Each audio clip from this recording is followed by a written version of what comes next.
3, le verset 1er à 8. On écoute la lecture. Mais il y avait, Très attentivement.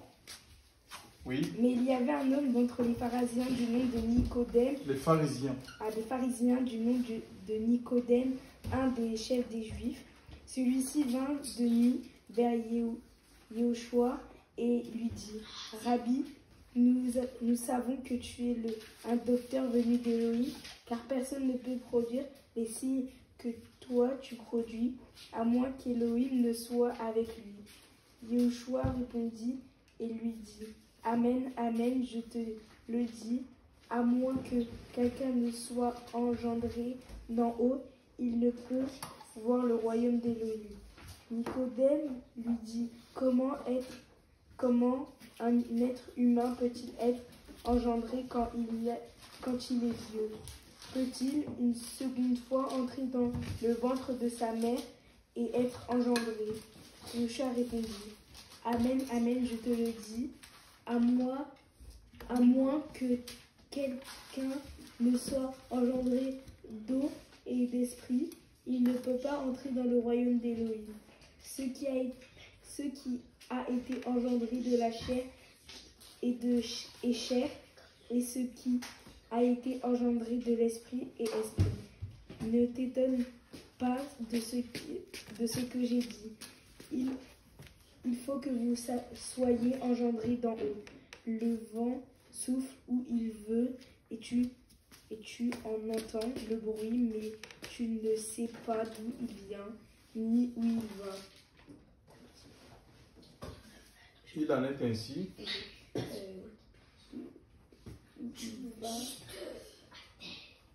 Il en est ainsi de tout homme. Ainsi, il en est-il de quiconque a été engendré de l'esprit. Nicodème répondit et lui dit, comment ces choses peuvent-elles se faire? Yahushua répondit et il lui dit, tu es docteur d'Israël et tu ne connais pas ces choses.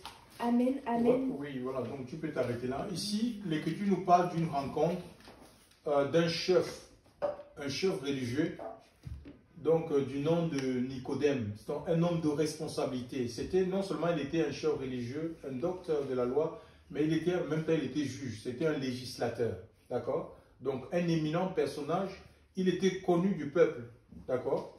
Et le peuple le connaissait. Alors qu'est-ce qu'il va faire? Quand Jésus a commencé son ministère sur la terre, il avait 30 ans.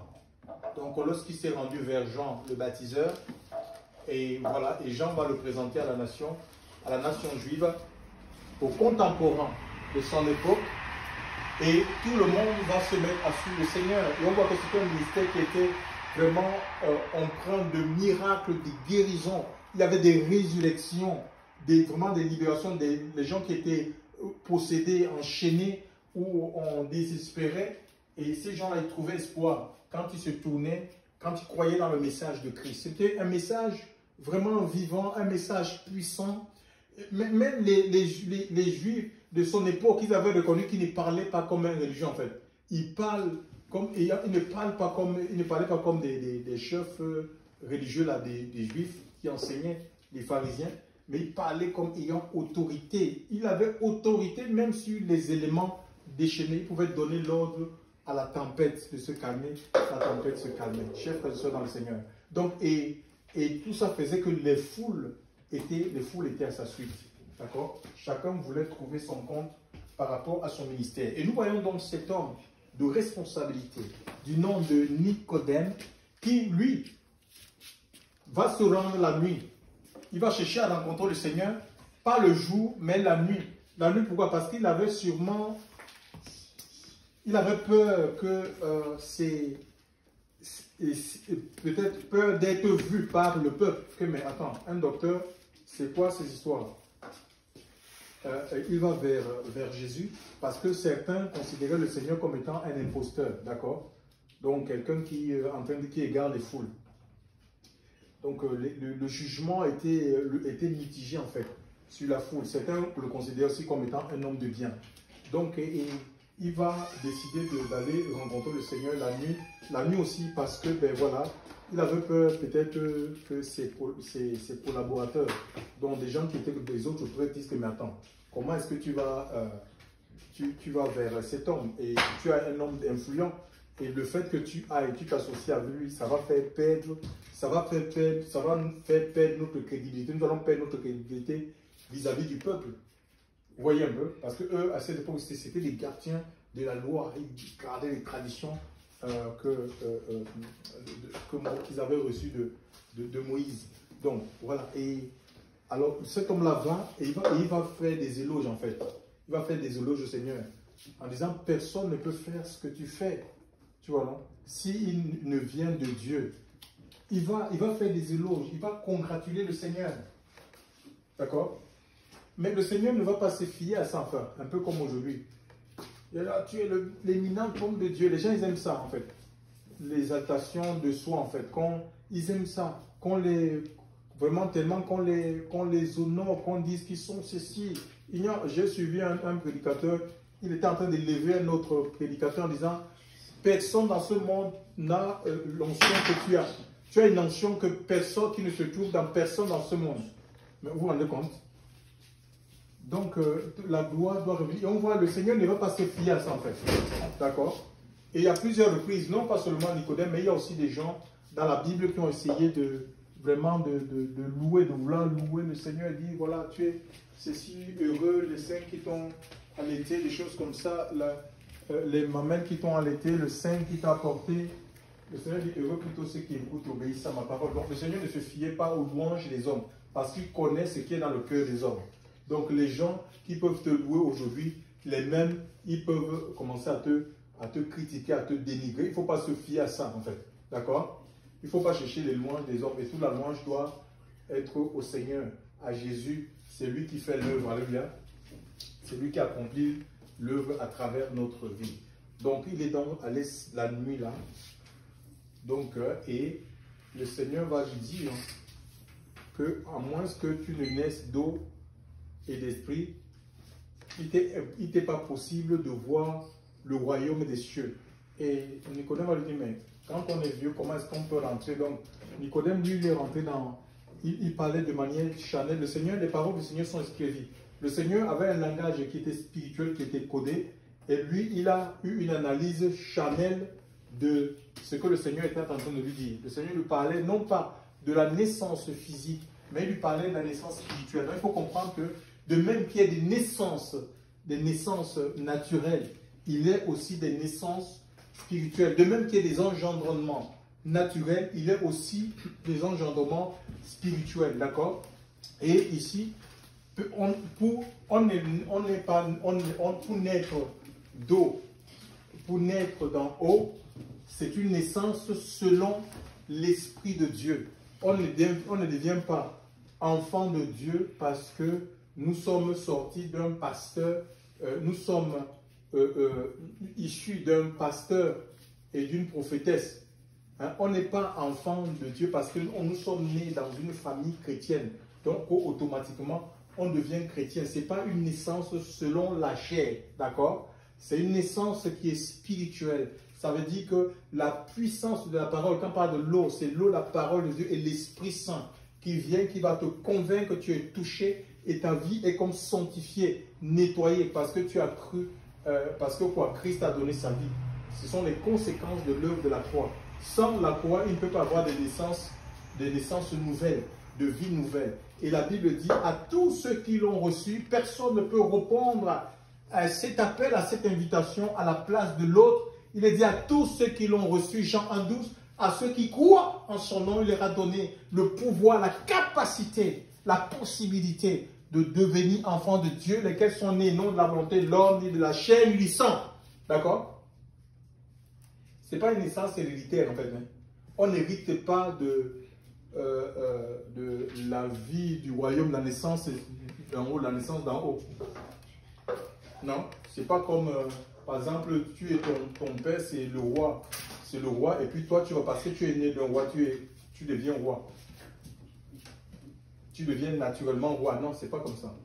Donc, il faudrait qu'à un moment donné, à un âge où nous avons la conscience Un ange où nous avons la capacité de comprendre, nous avons la capacité d'analyse, d'accord, de décision, on a un pouvoir de décision. Nous devons décider en fait de suivre Christ, alléluia, et il nous le revêt de cette vie-là. Hein? Il dit la naissance, il parle de la naissance, ce qui est né de la chair est chair, et ce qui est né de l'esprit est esprit. D'accord? Parce qu'on est chair, celui qui est né de la chair, si tu es né d'un homme, tu reçois l'esprit humain. D'accord? Si celui qui est né d'un homme, il reçoit, il a tout ce qui est de l'homme. D'accord? Il reçoit tout ce qui est l'homme, le sang, tout, l'eau. Donc tout ce que l'homme a. D'accord? Les caractères humains, tu les as. Parce que tu es né, tu es sorti d'un homme. Et celui qui est né de Dieu, il reçoit aussi les mêmes choses. Il a les attributs de Dieu. Il a la sémence de Dieu. Il va manifester le caractère de Dieu en lui. C'est des choses qui se vivent mieux que ne se l'expliquent en fait. Il n'y a pas de mots. Vraiment, c'est une expérience qui est personnelle. D'accord? Tu vas recevoir la vie de Dieu en toi. Tout comme quand tu nais d'un homme, tu reçois une vie humaine. D'accord? Et nous recevons la vie spirituelle, donc la vie de Christ. C'est une substance. D'accord? C'est une substance, c'est la vie. C'est la vie du Seigneur. Tu sais que tu as cette vie. D'accord? L'apôtre Paul dit, je sais, quand tu sais que tu as la vie de Christ en toi. C'est ça, tu as une conviction parce que tu as l'Esprit de Dieu. D'accord? Quand tu es pardonné par Dieu, tu sais que tu es pardonné par Dieu. Quand tu es délivré par Dieu, tu sais que tu es délivré par Dieu. Parce que tu as l'Esprit de Dieu. Tu sais ce que le Seigneur a enlevé, a ôté dans ta vie. C'est une connaissance qui est spirituelle en fait. Tu le sais. Quand Dieu vit en toi, tu sais que Dieu vit en toi. D'accord? Ce n'est pas un homme qui va te dire non, Dieu. Non, tu sais toi-même que Dieu vit en toi. Tu le sais parce que ton esprit a été renouvelé. Ce qui est né de la chair est chair. Maintenant, il nous a dit que ce qui est né de la chair est chair, ce qui est né de l'esprit est esprit. Donc, il y a une différence entre des choses, une personne qui est née de la chair et une personne qui est née de l'esprit. Dans la chair, on produit les œuvres de la chair, d'accord? Quand on est de la chair, on s'affectionne, parce qu'on est chair, on va s'affectionner. Hein? On peut lire ça dans le livre de Romains. Romains chapitre 8, verset 5. Romains chapitre 5, verset 8. Oui. Romains chapitre 5, verset 8. Mais Elohim montre son amour envers nous, puisqu'alors... Romains chapitre 8, verset 50 pour moi. Ah.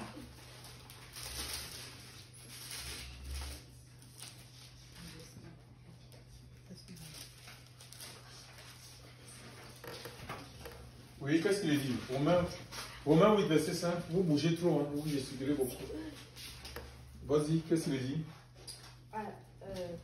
Car ceux qui sont selon la chair pensent aux choses de la chair, mais ceux qui sont selon l'esprit aux choses de l'esprit. Oui, on dit que ceux qui sont nés selon la chair, ils ne pensent qu'aux choses. Donc quand on est terrien, si on est terrien, on est de la terre, on ne pense qu'aux choses de la terre, d'accord? On pense qu'aux choses de la terre, on veut s'enrichir, on veut les choses du monde, on veut les plus belles maisons, on veut la plus belle voiture, on veut la nouvelle télévision, l'écran qui fait 4, même si ça doit dépasser, c'est plus grand que le salon.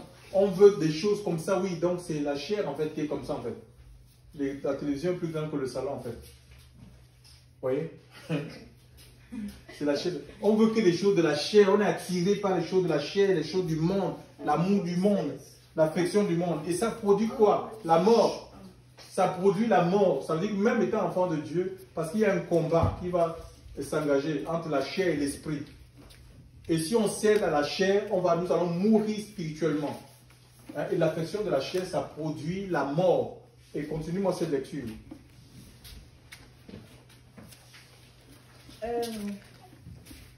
Car la pensée et le but de la chair, c'est la mort. Mais la pensée et le but de l'esprit, c'est la vie et la paix. Ouais, on va dire la vie, donc ceux qui s'affectionnent à l'esprit, ça dit que les conséquences, c'est quoi? Ils auront la vie de Christ en eux, en fait. Une vie en abondance. Parce que le Seigneur veut donner, la vie va couler, en fait. C'est la vie de l'esprit. Tu peux la sentir, cette vie en toi. La vie de Christ va couler dans ta vie. D'accord? Et ça produit la paix. Ça apporte la paix dans un monde, dans un monde trouble. Dans un monde où il y a beaucoup d'inquiétudes. Ça te donne, tu es dans le repos en fait. Le shalom. Le repos dans un monde qui inquiète de plus en plus. D'accord? Tu as une paix intérieure. Une paix qui ne te quitte pas, même dans la souffrance. C'est une paix qui te porte dans les difficultés de la vie. Tu es porté par cette paix. Chers frères et sœurs dans le Seigneur. Et le Seigneur va dire à Nicodème, et ça, la religion, ça ne donne pas. C'était un chef religieux. Il enseignait la Torah. Donc on voit ici, on peut être dans la religion, on peut enseigner même la théologie, mais ne pas connaître le mystère de la nouvelle naissance. Ne pas être né de nouveau. Alléluia. Bon, et beaucoup ne sont pas nés de nouveau. Hein? Pour avoir la nouvelle vie, la vie de Christ en toi, c'est la première étape. Ce n'est pas être baptisé. Tu peux être baptisé, avoir une carte de membre, être même affilié à une organisation, à un mouvement, appartenir à un mouvement. Et ne pas être né de nouveau. Tu n'es pas une nouvelle personne. En Christ, on devient une nouvelle créature. Les choses anciennes sont passées, toutes choses sont belles. Tu reçois le salut, alléluia. C'est comme ça en fait. Le salut, c'est la délivrance, c'est la restauration, tu reçois l'onction. C'est ça en fait. Être un chrétien, c'est quelqu'un qui a l'onction en fait. Hein. Chrétien, ça veut dire, ce sont des petits ouins. C'est quelqu'un qui est ouin. Et on ne peut pas oindre. D'accord? Est-ce que vous pouvez vous oindre quand vous êtes sale? Ce n'est pas possible, même sur le plan naturel. Parce qu'on voit des gens qui courent à gauche, à droite. Oh, il y a un séminaire là-bas, l'onction. Non, Dieu nous lave d'abord spirituellement l'eau. Il parle de l'eau. Maintenant, on lit d'Éphésiens 5. Est-ce qu'on peut lire Éphésiens 5? Où le Seigneur sanctifie son église. Éphésiens 5. Hein? Comment on va tu n'es pas déshabillé. Il faut que tu prennes le bain. Et pour prendre le bain, on se déshabille, on se met nu. Hein? Hein? Où on est lavé, on se douche. On se douche pas avec les vêtements. Et on est lavé le savon, donc l'eau, on utilise le savon pour enlever la saleté. C'est la même chose, c'est le sang, c'est l'œuvre de la croix en fait. On doit venir auprès du Seigneur. C'est lui qui nous lave par, il nous lave et nous purifie par son sang, par l'eau de sa parole. Oh là là, Seigneur, ta grâce. Éphésiens 5, qu'est-ce que ça dit Éphésiens 5? Hein? Bon, je vais te donner le passage.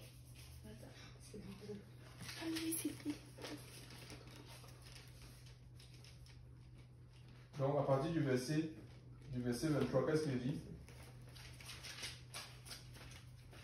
On peut dire à partir du verset 22, hein? Oui. Femmes, oui.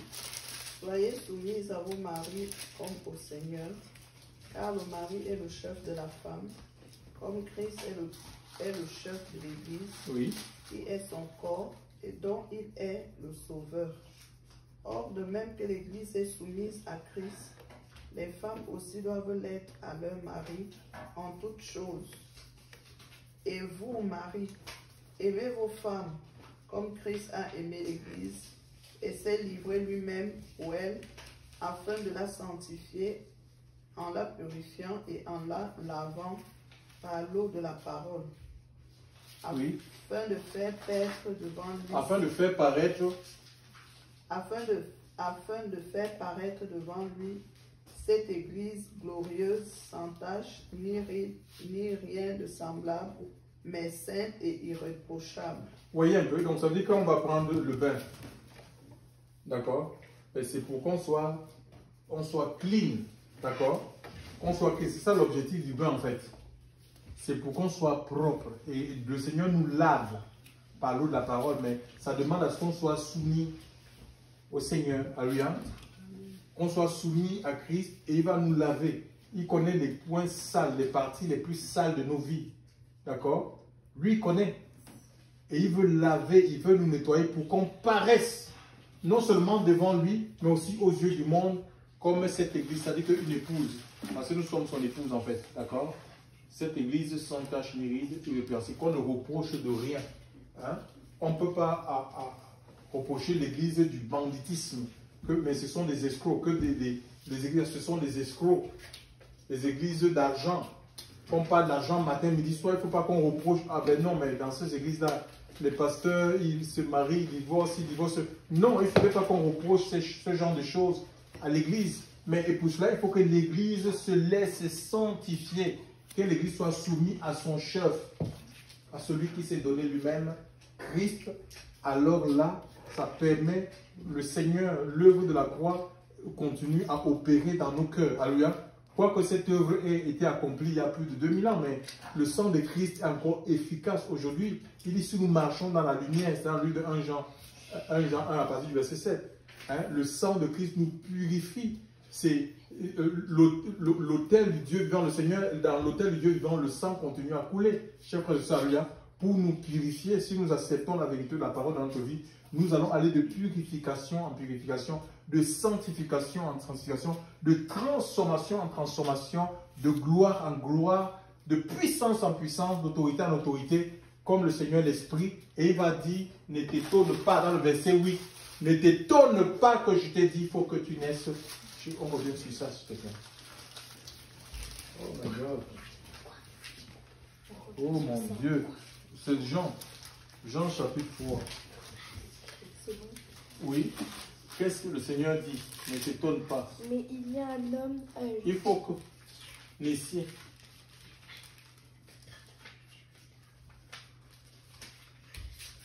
Oui, c'est qu'elle va lire à partir du verset 6. C'est qu'elle est la chair. Ce qui a été engendré de la chair est chair. Oui. Et ce qui a été engendré de l'esprit est esprit. Donc ce qui est engendré, ce qui est né de la chair ne peut que produire les œuvres de la chair. Les œuvres de la chair sont manifestes. Le Seigneur dit, c'est au fruit que vous les reconnaîtrez. Même si les gens, ils se réclament de Christ en disant qu'ils sont à Christ, mais il faut regarder au fruit. Ce n'est pas un jugement, c'est une analyse. D'accord? Que c'est des œuvres de la chair. Les animosités, les divisions, les conflits, les luttes, il y a tout ça. Dans Galates, je crois, les fruits de l'esprit, on parle des fruits de l'esprit et les fruits de la chair. Galates 5, 22. Donc, tout ce qui est de l'ordre de la chair, des choses tellement mauvaises en fait. D'accord? Les mensonges, tout ça, les manipulations, l'orgueil, la vanité. Donc, c'est contraire aux œuvres de l'esprit.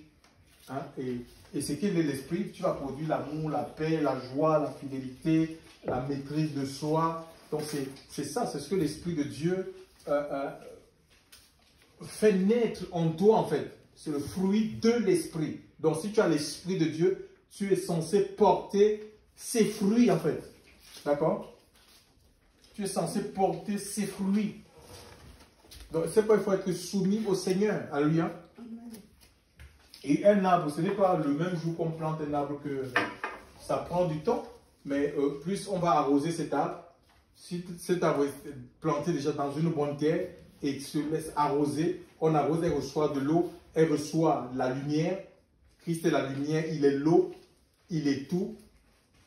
Et cet arbre-là va pousser. C'est comme ça, on va pousser. Et notre vie, chaque année, on va aller de progrès en progrès. Ça ne peut pas être une vie stagnante.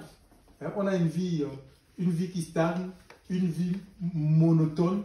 Notre vie, on a une vie renouvelée, une vie qui grandit. Quand on parle de grandir, c'est dans la vie de prière. On grandit dans l'adoration. On grandit, ce n'est pas des répétitions en fait. Ce n'est pas la tautologie en fait. Où on répète les mêmes choses. Non. Vraiment, on est conduit par l'Esprit de Dieu dans une vie de témoignage. Dans l'annonce, la sagesse infiniment variée de Dieu. Chers frères et sœurs dans le Seigneur, c'est beau. Et ça, c'est Dieu qui le fait en nous. D'accord? Ce qui est né de la chair, ce qui est né... C'est comme ça qu'on va produire les adultères. Si on est un chrétien charnel, on va produire la fornication. On va dans la fornication, on va dans les adultères, on va dans les mensonges, on va dans les vols, on va être dans les combines, on va dans les injustices. Parce qu'on est charnel. On n'a pas la nature qui donne autorité sur la chair, qui a autorité, la suprématie sur la chair. La nature de Christ. Oui, ce qui est de l'esprit est esprit. Alléluia. Et ça dit qu'on va aimer les choses de l'esprit. On va fuir le mensonge, on va fuir les adultères. On va fuir la fornication. On fuit ça en fait. Quand on est dans l'esprit, on fuit ces choses. Ça vient à nous, mais on les fuit. On va fuir la drogue. On va fuir les commérages, les rapportages, les bavardages, hein, parler mal des autres. On passe toute notre vie. Tout ce qu'on sait, c'est de parler mal, de raconter. On ne nous demande rien. On ne te demande rien. Tu commences à raconter les vies des gens, même les secrets à dévoiler. On ne te demande rien. Personne ne t'a rien demandé. C'est toi qu'on va dire, oui, tel m'a dit comme ça, l'autre m'a dit comme ça, l'autre là-bas c'est comme ça. Tu vois, tu rapportes. Hey. Vraiment, il faut que le Seigneur, on a besoin du toucher de Dieu en fait. Et beaucoup d'entre nous avons besoin que Dieu touche notre langue, un peu comme Isaïe le prophète. Hein? Il fut transporté comme ça, il y a une pierre. On a pris une pierre chauffante. Il y a un ange qui a volé, il a pris une pierre comme ça, il l'a mis sur la langue, et ça a brûlé sa langue. Parce que s'il n'y avait que des malédictions, quand on lit les premiers chapitres, c'est que des malheurs, malheurs, malheurs, c'est que des malédictions. Et cet homme annoncé pour qu'il parle comme Dieu, la louange et l'adoration en fait. C'est ça, de nos bouches doivent sortir la louange et l'adoration, chers frères et sœurs. Des paroles qui bénissent, des paroles qui encouragent, des paroles qui fortifient. Hein? Ce n'est pas les juste de commérage, on raconte, on parle de tout et de rien. Il n'y a rien de spirituel qui sort en nous, chers frères et sœurs. Oui, il faut laisser la possibilité à Dieu parce que nos vies sont comme des vases. Nous voulons la présence de Dieu, mais oui, tu deviens un vase. Vide-toi, vidons-nous de la chair, vidons-nous les choses du monde. Et Dieu va remplir notre vie. En sorte que même la vie de Christ va jaillir de notre vie.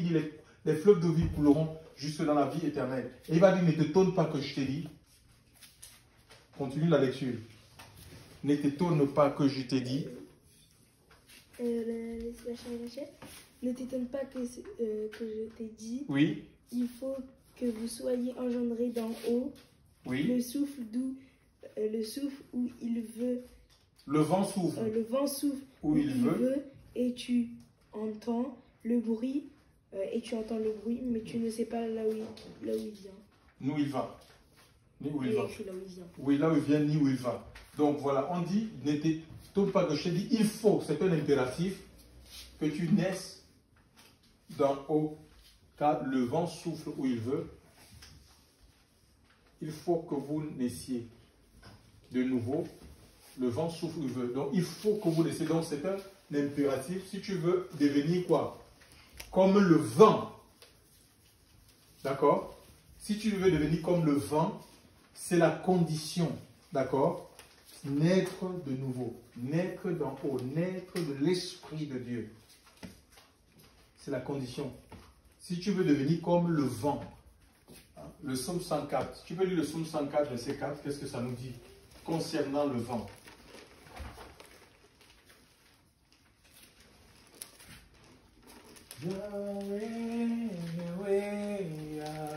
Le psaume 104, verset 4.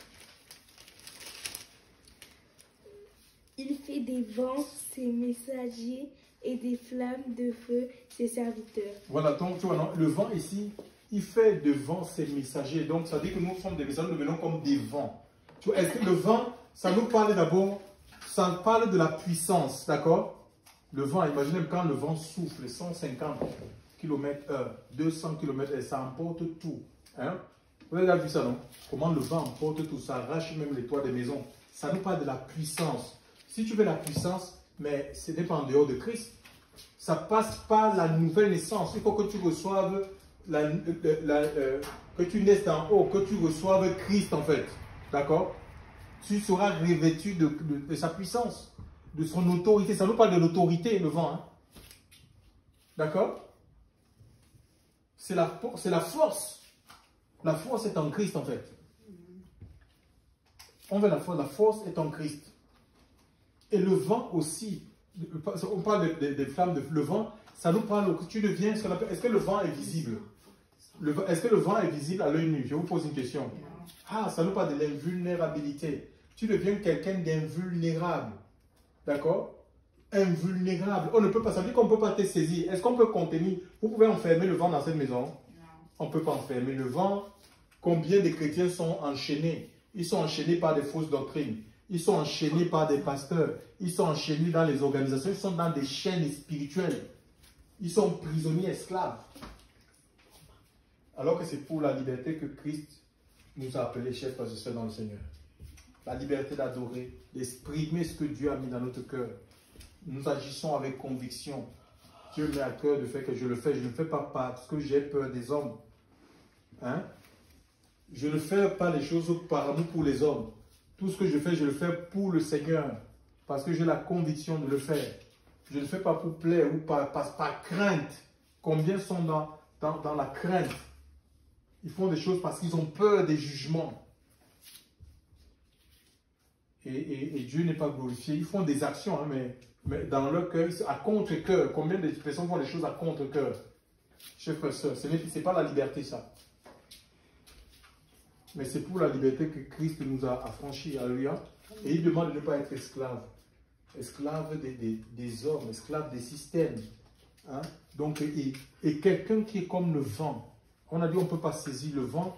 Tu ne peux pas être contrôlé. D'accord? Le vent peut changer de direction à tout moment. D'accord? C'est comme ça dans l'Esprit de Dieu. L'Esprit de Dieu t'amène. Les gens ne peuvent pas te connaître en fait. Les gens ne peuvent pas te cerner. Ce n'est pas possible. Parce que si on n'arrive pas à te cerner, on va te contrôler. On va contrôler ta vie, on va te soumettre. Donc il faut être dans l'Esprit de Dieu. Il faut laisser l'Esprit de Dieu guider ta vie. Et surtout écouter la voix du Saint-Esprit. Et l'Esprit de Dieu, c'est tous les croyants. C'est à la portée de tous les croyants. Hein? D'accord? Nous le recevons à travers la nouvelle naissance. C'est à la portée de tous les croyants. Le Saint-Esprit, et il grandit. Et l'Esprit de Dieu t'appelle à grandir au point de devenir une personne pour pouvoir parler. Alléluia. Pour parler à travers notre bouche. Alléluia. Il devient nos yeux. Ça lui peut nous voir des choses que l'œil naturel ne voit pas. Il peut te montrer des choses. Même des visions de jour, des visions de nuit. Il devient tes oreilles. Tu peux entendre à 6 km. Il y a des plans, il y a des réunions qui se font sur toi. Dieu est capable de te faire entendre ces réunions.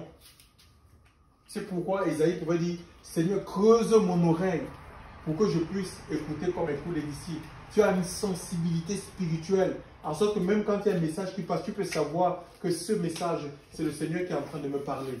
Ça s'adresse à moi, chers frères et sœurs. Oui, mais c'est une marche progressive. Et nous devons aller de progrès en progrès. Il ne faut pas qu'on stagne. Alléluia. Parce que la nouvelle naissance, ce n'est pas l'aboutissement, c'est le commencement. Il dit que celui qui naît, si tu ne nais d'eau et d'esprit, tu ne peux voir. Il dit que ça te permet de voir le royaume. Maintenant, il faut que tu sois en marche vers ce royaume. Donc, il te montre le royaume. La nouvelle naissance, t'ouvre tes yeux au monde de Dieu, au royaume des cieux, pour que tu marches, que tu ailles vers ce royaume. Alléluia. Et que tu recherches ce royaume. Cherchez premièrement le royaume et la justice de Dieu. Et tout vous sera donné par-dessus. Mais nous, on fait le contraire en fait. On fait le contraire. On veut chercher d'abord tout avant de chercher le royaume. Il faut chercher. Parce qu'en cherchant le royaume, tu as tout. Alléluia. Dieu va combler ta vie. Dieu va anoblir ta vie, chers frères et sœurs, dans le Seigneur. Donc, les chrétiens, ce sont les gens qui sont puissants, en fait. C'est des gens, c'est une race supérieure. C'est une race puissante sur la terre. Mais parce que beaucoup ne connaissent pas leur identité. C'est pourquoi le diable joue avec leur vie. Le diable manipule leur destin, chers frères et sœurs, dans le Seigneur. Parce qu'ils ne connaissent pas leur identité. Alléluia. Ils ne connaissent pas leur Dieu. Et que Dieu dit que ceux qui connaîtront leur Dieu, dans lui Daniel, ils agiront avec fermeté. Ce n'est pas des gens qui vont accepter n'importe quoi. Alléluia. Alors que le Seigneur puisse bénir ces instants et continuer à ouvrir nos yeux, vraiment à ouvrir nos yeux aux choses du royaume, à nous remplir de sa vie, de sa force, que son esprit continue à nous bâtir dans la parole de Dieu, et que le monde et ses attraits n'aient aucune prise dans notre vie, que Dieu donne la force vraiment de prendre position chaque jour devant les œuvres de la chair, devant le péché, devant, on appelle ça comment, les sirènes que le diable peut faire retentir ici pour essayer de nous attirer, pour nous appâter, qu'on ne cède pas, chers frères et sœurs, parce que nous avons choisi la meilleure part. Alléluia. La meilleure part comme Marie, qui ne sera jamais ôtée. Nous avons tout pleinement en Christ. Alléluia. Christ en nous, c'est l'espérance de la gloire. Chers frères et sœurs, Et le Seigneur, c'est pour sa gloire, c'est pour se glorifier qu'il nous a appelés. Laissons-nous transformer, chers frères et sœurs, comme le Seigneur, l'Esprit, alléluia, tel il est, l'Écriture nous dit, tel nous serons, tout est accompli. Chers frères et sœurs, ne résistons pas à la voix de l'Esprit. Gloire au Seigneur. Nous allons prier Dieu ce soir, vraiment que plus de visitations, plus de lui, alléluia, plus de lui, que la chair se taise, que la chair diminue, chers frères et sœurs, que le Seigneur continue à libérer sa présence au milieu de nous. Nous voulons vivre pour lui. Gloire à Dieu, Seigneur. Ta grâce, Seigneur. Ta grâce, mon Dieu.